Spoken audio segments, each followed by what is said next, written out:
form එක. verb එකක base form එක කියලා කියන්නේ අපි යාගේ plural form එක.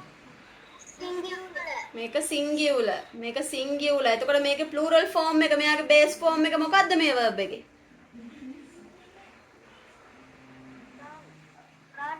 run.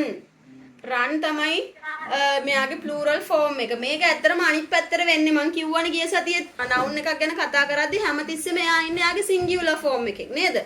bag මොකද්ද? තව book purse ඔය වගේ එයාගේ singular form එකෙන් තමයි ඉන්නේ. එතකොට අපි එයාට plural කරන්න තමයි අර අපි noun pluralizations වලදී ඉගෙන ගත්තේ මේ noun එක කොහොමද plural කරන්න කියලා. හරිද? bag නම් bags වෙනවා. දැන් මෙතනදී අපි කතා කරන්නේ verbs ගැන. මේක තනිකරම opposite. හරිද? එතකොට දැන් nouns තිබ්බේ already singular form එකෙන් අපි plural කරන්න තමයි යාව අර විදි 9න් අපි plural කරේ. හැබැයි මෙතනදී මොකද්ද වෙන්නේ? verbs already ඉන්නේ එයාගේ plural form එකේ. හරිද? verbs ඉන්නේ එයාගේ base form එක කියන්නේ එයාගේ plural form එක. හරිද? එතකොට verbs නම් singular කරන්න තමයි අපි මේ අද ඉගෙන ගන්න පාඩමේ දේවල් ටික ඉගෙන ගන්න. කියන්නේ singular.